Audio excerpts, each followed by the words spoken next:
So we open with Black Dolores and her ugly boyfriend. He looks like a bearded lizard. So Paulie is tired of Frank being the third wheel. This is Dolores' first boyfriend that isn't Frank's boyfriend. I mean, he's still seeing David, quiet as is kept. But Black Dolores and Jennifer are gonna sit down and talk. For what, I don't know. I guess to try to get it on the good foot, but Jennifer's a backstabber. A jealous-hearted backstabber. There's no hope. Dolores is like, I'm gonna give the heifer another shot since her husband getting ready to leave her broke.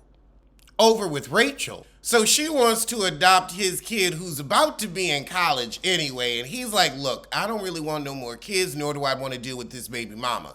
Child, you might want to let sleeping dogs lie. But go ahead, hard-headed heifer. Oh, goodness. So now we got Black Dolores and Jennifer having their little lunch. Jennifer already got a chip on her shoulder. Dolores, you went through an infidelity. I thought you would have been the first one to say, Margaret, how dare you? Instead of holding you accountable for your own actions. Jennifer, you said the quiet part out loud. Last year was a bad year for me, and you and Margaret got close. That's your issue. She was close with Margaret and not you.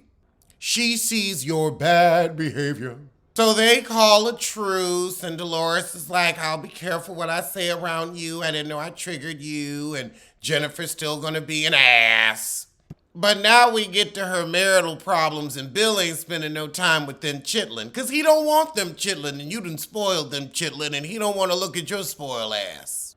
Your husband don't like you. So, to get everybody on the good foot, since we all fighting, Jennifer met through Teresa, a lady who reads Turkish tea leaves. So you Turkish, but Teresa knows the tea leaf reader.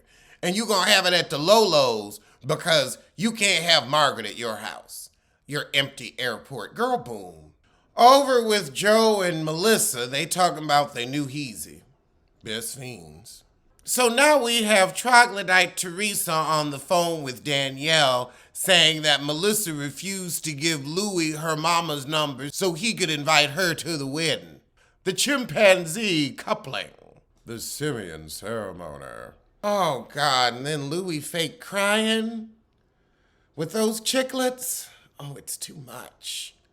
Oh, well, apparently Louis has gotten in a fight with Dina's husband, so now she's not coming to the wedding.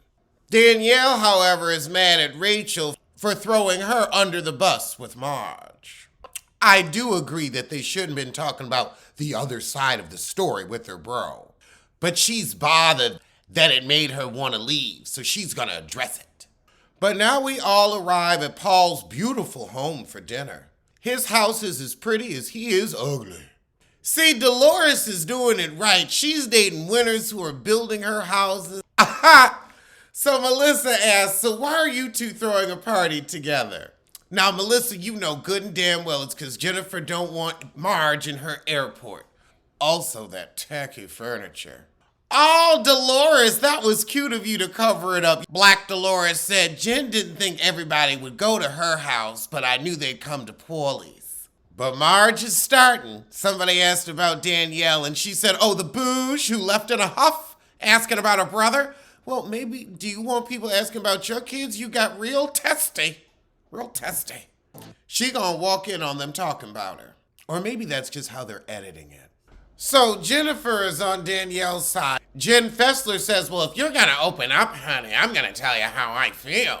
So she walks up to everybody after Marge is saying, don't go seeding around that I've got an arsenal. So this is Danielle's vindication day. All right, let's see her pop off.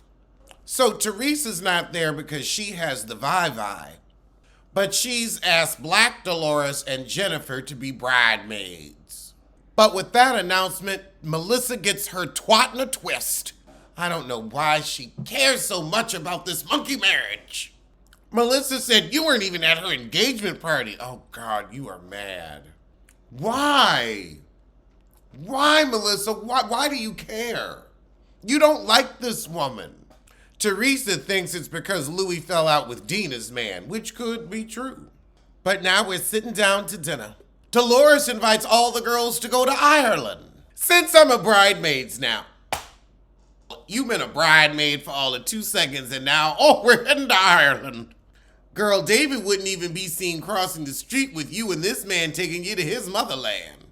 Oh, goodness. So now it's time for the coffee reading. And Dolores, of course, they see a ring. She gets a ring every season. I'll tell you, she know how to drop and squeeze. You know, I need to go to her class because I tell you, it has been nothing but loser after loser. Well, there was one winner, but then there's been a lot of losers. A lot of losers. Confirmed shitheads. Proud shitheads. Self-righteous bums. I've seen it all. And it's got me hopeless. Like a prenup with a hole in it. Wow. That's true, Melissa. If she marries Paulie, what's going to happen to Frank? He'll find a man. Actually, he may not. He ain't shit. And he's very gnarled. This is the worst, fakest psychic I have ever seen on reality TV. Give me Sylvia Brown. Margaret, I see an old friend stabbing you in the back. We know that's Lauren. I mean, come on, they're giving us plot line. Some foreshadowing now. Plot line. Girl, y'all could have skipped this and just given us the show. Girl, this woman is such an obvious plant. We get to Jennifer.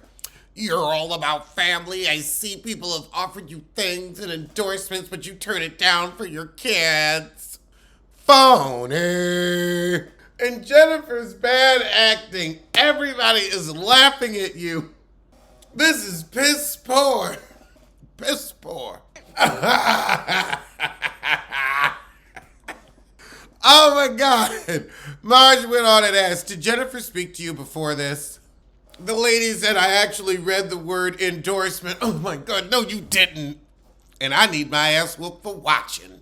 Now we've got Danielle and she sees conflict with her brother.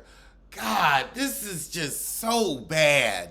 I don't know why they aired this. I'd have scrapped it. If I was production, I just would have walked out and said, ma'am, thank you for your services. Ladies, we're going to have to huddle because this was some bullshit. Which now brings up why Danielle is hurt, and she's like, why were y'all questioning my star?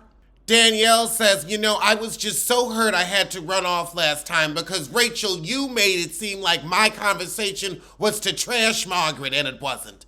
You tried to sabotage our friendship. And Margaret tells Danielle, well, you believing negative things about me when I've been nothing but nice to you is very upsetting, and you repeating it is disrespectful. Rachel said, I don't care about this. I do! Well, chat, we kind of fuck free now. Danielle said, well, you know what? I've learned I can't coffee talk with you like that, Rachel. Rachel's like, I don't give a shit. I just said what you said to my friend whose back I have. All right, well, that was the shit, but I'm going to see you soon for Grown and Gospel.